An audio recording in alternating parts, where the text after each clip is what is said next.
श्री शिवाय नमस्तोभ्यम दोस्तों।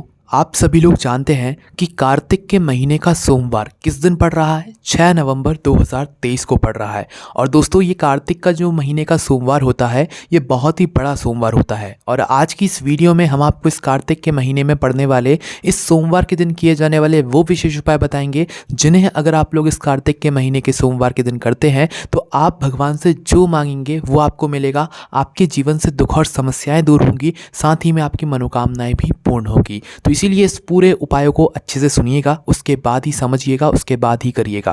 तो चलिए दोस्तों, सबसे पहले हम लोग बात करते हैं इस कार्तिक महीने के इस सोमवार को किए जाने वाले इस पहले उपाय के बारे में। तो दोस्तों सबसे पहला जो हम आपको उपाय बताने जा रहे हैं जो कि कार्तिक के महीने के इस सोमवार के दिन करना है, ये बहुत ही ज़्यादा विशेष और महत्वपूर्ण है, ठीक है। क्योंकि इस उपाय को करने के बाद आपके घर में धन संपदा तो बढ़ेगी ही बढ़ेगी, साथ ही में भगवान शिव जी का भी आशीर्वाद आपके ऊपर होगा और जो भी दुख परेशानियां चल रही हैं उनसे भी आपको यहाँ पर छुटकारा मिलेगा।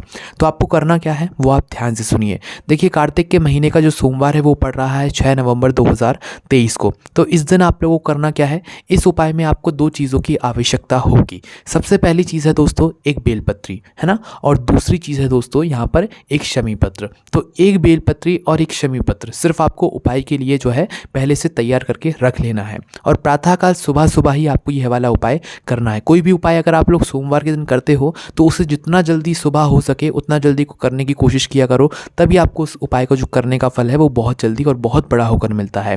तो आपको करना क्या है, आप अपने साथ भगवान शिव जी के लिए जो भी पूजन सामग्री लेकर जाना चाहें वो लेकर जा सकते हैं। बस उपाय के लिए एक बेलपत्र और एक शमी पत्र ये अलग से रखकर ज़रूर लेकर जाना, ठीक है, क्योंकि इन्हीं से जो है उपाय हम लोग करने वाले हैं। तो करना क्या है, आप प्रातःकाल सुबह सुबह शुद्ध होकर स्नान करके भगवान शिव जी के मंदिर पहुँचे। पहले आप लोग अपनी पूजन अर्चना कर लेना, पहले शिव जी पर जल चढ़ा देना, दूध लेकर आया, जो आप पूजन अर्चना करना चाहते हो सोमवार की वो पहले कर लेना। अपनी पूजन अर्चना हो जाए उसके बाद में आप लोग आकर बैठना भगवान शिव जी के पास में, ठीक है। शिव जी के पास में आकर बैठने के बाद अपना वह एक बेलपत्र और एक शमी पत्र को निकाल लेना, ठीक है। तो देखो ये दो चीज़ें हैं, एक बेलपत्र और एक शमी पत्र, इनको आपको दो स्थानों पर चढ़ाना है और दोनों ही अलग अलग स्थान हैं, इस बात का आपको ध्यान रखना है, ठीक है। तो सबसे पहले हम लोग बात करते हैं बेलपत्र की, और पहले आपको बेलपत्र ही समर्पित करना है ना।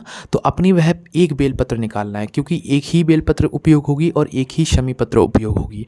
तो करना क्या है, अपनी एक बेलपत्र जो है आप लोग निकाल लो। उस एक बेलपत्र को आपको क्या करना है कि भगवान शिव जी की शिवलिंग के ऊपर एक माता अशोक सुंदरी जी का स्थान होता है जो कि जलाधारी के ऊपर होता है। आप सभी लोग जानते भी होंगे, जलाधारी के बिल्कुल बीचों बीच जो स्थान होता है वो माता अशोक सुंदरी जी शिव जी की सबसे छोटी बेटी का स्थान होता है। तो आपको करना क्या है, यह बेलपत्र को आपको सबसे पहले माता अशोक सुंदरी जी वाले स्थान पर समर्पित कर देना है, ठीक है। आप सभी लोग जानते होंगे कि जब भी हम बेलपत्र माता अशोक सुंदरी जी वाले स्थान पर समर्पित करते हैं तो बेलपत्र की डंडी का मुख किस तरफ होता है, जहाँ से जल बहता हुआ जाता है और जल नीचे गिरता है उस तरफ होता है, ठीक है। तो उस बेलपत्र की डंडी का मुख कहाँ पर हो, जलाधारी की तरफ हो। तो बस यह बेलपत्र आपको माता अशोक सुंदरी जी पर समर्पित कर देनी है। पहली बेलपत्र ये समर्पित हो गई। अब आपके पास एक शमी पत्र बचा हुआ होगा, तो अब आपको यह शमी पत्र अपना उठा लेना है, ठीक है। और अपने हाथ से, सीधे हाथ के तीली से इस शमी पत्र को आपको भगवान शिव जी पर समर्पित कर देना है। शिव जी की शिवलिंग के ऊपर चढ़ाना है आप लोगों को। अब शमी पत्र में भी डंडी होगी। अब जब हम शिव जी के ऊपर कोई चीज़ समर्पित करते हैं तो जो पत्ती का भाग होता है या जो खिला हुआ भाग होता है वो हम आगे की तरफ करके रखते हैं, ठीक है। तो यहाँ पर भी ऐसा ही होगा कि जो शमी पत्र है इसकी जो डंडी का भाग होगा वो शिवलिंग के पीछे की तरफ हो जाएगा और जो पत्तियों का भाग होगा वो आगे की तरफ हो जाएगा, ठीक है। तो जब आपने बेलपत्री को माता अशोक सुंदरी जी वाले स्थान पर समर्पित किया तो डंडी का मुख कहाँ पर किया आपने बेलपत्री का, जलाधारी की तरफ। पर जब शमी पत्र आप भगवान शिव जी पर समर्पित करेंगे तो शमी पत्र का जो डंडी का मुख है वो शिवलिंग के पीछे होना चाहिए, ठीक है, मतलब पीछे की तरफ होना चाहिए।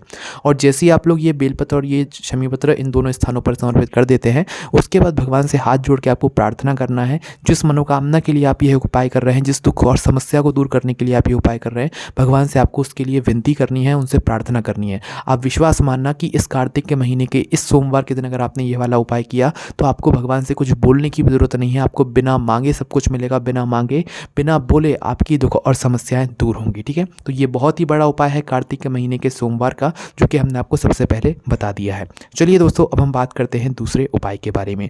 तो दोस्तों ये जो दूसरा वाला उपाय है ये अगर आप लोग इस कार्तिक के महीने के सोमवार के दिन रात्रि में समय कर लेते हैं तो आपके घर में अगर कोई ऐसा व्यक्ति है जिसके शरीर में बहुत ज़्यादा रोग और बीमारी है या वो बहुत ज़्यादा बीमार पड़ा हुआ है, ठीक है, या वो अस्पताल में भर्ती है और आप चाह रहे हैं कि भाई वो जल्द से जल्द घर पर आ जाए, है ना, आपको बहुत बुरा लग रहा है, तो भाई यह वाला उपाय इस कार्तिक के महीने के सोमवार को रात्रि में 9:15 पर ज़रूर कर लेना। यह उपाय पंडित जी ने बहुत पहले बताया है, पर यह उपाय इतना ज़्यादा अच्छा है कि कई सारे लोगों को इस उपाय के बारे में पता नहीं है। तो ये उपाय जो है आपके शरीर से रोग और बीमारी को दूर कर देता है, या कोई अगर अस्पताल में भी भर्ती होता है तो वो घर पर आ जाता है, ठीक है, मतलब घर से रोग और बीमारियों को दूर करता है ये वाला उपाय। पर इस उपाय को करने का सिर्फ एक समय है, जो कि है रात्रि को 9:15। सिर्फ इसी समय पर आपको यह उपाय करना है, इसके अलावा ना आगे करना है ना पीछे करना है ना।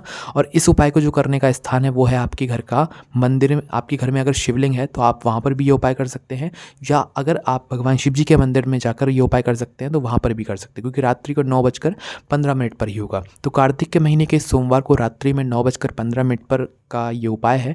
और इस उपाय को करने के लिए सबसे पहले आपको एक लोटा शुद्ध जल जो है तैयार करना पड़ेगा। उस एक लोटे शुद्ध जल के अंदर आपको डालना पड़ेगा आंवला, ठीक है। आंवला यहाँ पर बहुत विशेष और महत्वपूर्ण है, क्योंकि इसी जो है जल में चमत्कार है, इसी आंवले के जल में चमत्कार है। तो यहाँ पर आपको आंवले का जल तैयार करना है। अब आंवले का जल कैसे तैयार करोगे, देखो, या तो अगर आपको एक आंवला मिल जाए, ताज़ा आंवला मिल जाए, तो उस आंवले को लेना और उसको जो है थोड़े टुकड़ों में काट लेना। काटने के बाद उस आंवले के टुकड़े को आप जल के अंदर डाल देना, तो ये आपका आंवले का जल तैयार हो गया। आंवला ना मिले तो भाई आप लोग आंवले की, अगर आपके घर के आसपास आंवले का पेड़ भी लगा हुआ है ना, तो आप आंवले की जो पत्तियां होती हैं उन आंवले की पत्तियों को तोड़कर उस जल के अंदर डाल देना, वो भी आंवले का जल मान्य हो जाएगा, ठीक है। या अगर आपको ये भी नहीं मिल रहा है तो बाज़ार में जो सूखा आंवला आता है, या जो भी एक सूखा आंवला होता है, उस सूखे आंवले के कुछ भाग भी अगर आपको मिल जाता है तो वो भी अगर आप इस जल में डालेंगे तो भी ये आपका आंवले का जल बन जाएगा। पर होना वो आंवले का जल ही चाहिए। ये 3 तरीके हैं, 3 तरीके से आप आंवले का जल बना सकते हो, है ना। तो रात्रि को 9:15 पर आपका ये जल तैयार होना चाहिए। और अगर घर में ये उपाय कर रहे हैं तो घर में आपको शिवलिंग के पास में या अपने मंदिर के सामने बैठ जाना चाहिए, और या शिव जी के मंदिर जा रहे हैं तो वहाँ पर जाकर आप ये उपाय कर सकते हैं। करना मात्र ये है कि आप लोगों को इस आंवले के जल को उस व्यक्ति के नाम से, जो व्यक्ति रोग और बीमारी से ग्रसित है या यहाँ पर जो है अस्पताल में भर्ती है, उसके नाम से आपको इस जल को भगवान शिव जी की शिवलिंग के ऊपर चढ़ा देना है। शिव जी का इस आंवले के जल से अभिषेक कर देना है, ठीक है। घर में भी कर सकते हैं। इस उपाय को करने के लिए सबसे अच्छी बात यह है, घर में जो आपकी शिवलिंग है उसके ऊपर भी आप इस आंवले के जल को समर्पित कर सकते हैं उस व्यक्ति के नाम से, ठीक है। और मंदिर में करोगे तो भी और अच्छी बात है, मंदिर में भी कर सकते हो, कोई दिक्कत वाली बात नहीं है। पर उपाय सिर्फ रात्रि को 9:15 पर ही होगा, इसके अलावा और कभी नहीं होगा। आप कर किसी भी दिन कर सकते हैं, पर कार्तिक के महीने का जो सोमवार है, इस दिन रात्रि में 9:15 पर आपको ये वाला उपाय करना है। शरीर से रोग और बीमारी बिल्कुल जड़ से खत्म हो जाएगी, ठीक है। चलिए दोस्तों, अब हम बात करते हैं इसी कार्तिक के महीने के सोमवार के दिन किया जाने वाला 3 दीपक वाला सबसे बड़ा उपाय। क्योंकि दोस्तों आप सभी लोग जानते हैं कि सोमवार का जो दिन होता है वो भगवान शिव जी को बहुत ज़्यादा प्रिय होता है। और सोमवार के दिन 3 दीपक वाला उपाय अगर जो व्यक्ति भी करता है ना, उसको कुछ बोलने की ज़रूरत नहीं होती, उसे बिना मांगे सब कुछ मिलता है ना। तो 3 दीपक वाला उपाय तो आप सभी लोग जानते हैं, 3 स्थानों पर हमें ये दीपक लगाने होते हैं। और सीधी सी बात यह है कि 3 वृक्षों के नीचे हमें ये दीपक लगाने होते हैं ना। तो सबसे पहली चीज़ हमें जो है, ये जो उपाय है ये शाम के समय प्रदोष काल में करना होता है, जो कि सोमवार के दिन ही किया जाता है, इसके अलावा और कभी नहीं किया जाता है, ठीक है। तो सोमवार के, इस कार्तिक के महीने के सोमवार के दिन शाम के समय प्रदोष काल में आपको 3 आटे के दीपक तैयार करने, जिनके अंदर आप लोग रखेंगे गोल बाती, क्योंकि भगवान शिव जी के लिए गोल बाती का ही प्रयोग किया जाता है। तो 3 आटे के दीपक तैयार करके गोल बाती रख के उनके अंदर शुद्ध देसी गाय का घी आपको डाल लेना है। डालने के बाद ये आपके 3 घी के दीपक तैयार हो जाएंगे, है ना। 3 घी के दीपक को तैयार करने के बाद इन्हें आपको 3 वृक्षों के नीचे जाकर लगा कर आना है, ठीक है। अब वो 3 वृक्ष कौन कौन से हैं वो हम आपको बताते हैं। अगर आप लोगों के घर के आसपास ये 3 वृक्ष नहीं हैं तो फिर आप ये उपाय नहीं कर पाएंगे। इसीलिए भले ही घर से थोड़ा दूर भी अगर मतलब वृक्ष है तो आप वहाँ पर जाकर ये वाले उपाय करें तो ज़्यादा बेहतर रहेगा। पर ज़्यादा दूर है तो फिर इस उपाय को आप ना करें, ठीक है, क्योंकि 3 वृक्ष जो है ये आपके घर के आसपास होने चाहिए। वैसे ज़्यादातर लोगों के घर के आसपास ये वृक्ष मिल जाते हैं। तो करना क्या है, देखो, 3 दीपक आपको घर से तैयार करने, जलाना नहीं है, जलाना वहीं पर जाकर है जहाँ पर आपको ये दीपक रखना है। तो सबसे पहला दीपक आप लोग लेकर जाओगे यहाँ पर, कहाँ पर, बेलपत्री के वृक्ष के नीचे। कब जाओगे, शाम के समय प्रदोष काल में ही, है ना, सोमवार के दिन, वो भी इस कार्तिक के महीने के। तो आप पहले बेलपत्री के वृक्ष के नीचे पहुँचोगे, वहाँ पर जाकर अब अपना पहला दीपक जलाओगे। तीनों नहीं जलाओगे, पहला ही दीपक जलाओगे। पहला दीपक जलाकर बेलपत्री के वृक्ष के नीचे रख दोगे। झूली फैलाकर जो मांगना हो, धन की समस्या हो या जो भी आप भगवान शिव जी से बोलना चाहें, माता पार्वती जी से बोलना चाहें, वो बोलकर प्रार्थना करके, झूली फैलाकर प्रार्थना करके आप लोग वहाँ से आ जाएं। पहला दीपक आपका लग गया।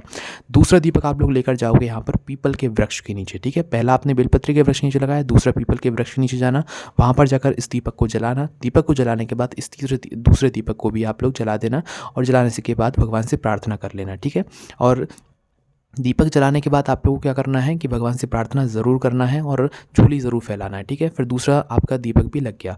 अब तीसरी जो स्थान है वो है हमारा आंवले का वृक्ष, है ना। तो तीसरा जो स्थान रहेगा वो आंवले के वृक्ष के नीचे आप लोगों को जाना है और वहाँ पर जाकर अपना तीसरा दीपक जो है जला देना है और जलाकर जो है भगवान से प्रार्थना करना है झोली फैलाकर, है ना।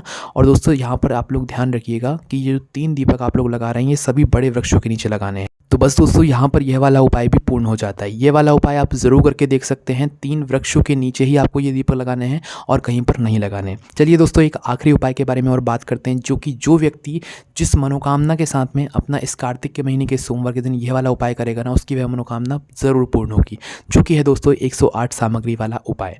दोस्तों सबसे पहले आप लोग ये समझ लीजिए कि 108 सामग्री वाला जो उपाय है ना, ये इतना ज़्यादा मतलब कारगर है कि इस उपाय को जो भी व्यक्ति करता है उसकी सारी मनोकामनाएं पूर्ण होती हैं।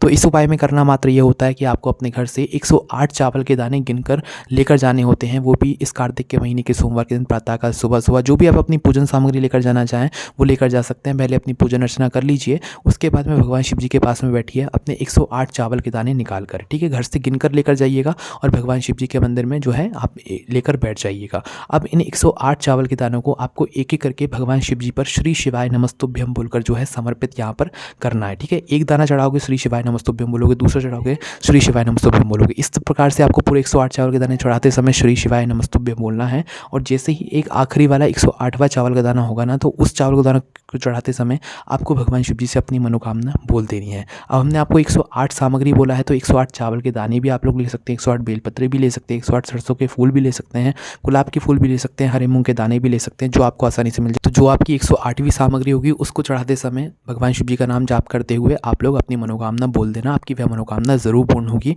अब यह उपाय हो सकता है आपने पहले भी सुने हो, पर कार्तिक के इस सोमवार के दिन यह उपाय करने का आपको फल बहुत जल्दी और बहुत बड़ा होकर मिलेगा। बाकी दोस्तों उपाय करने में कोई भी दिक्कत समस्या आती है आप हमसे कमेंट करके पूछ सकते हैं। ओम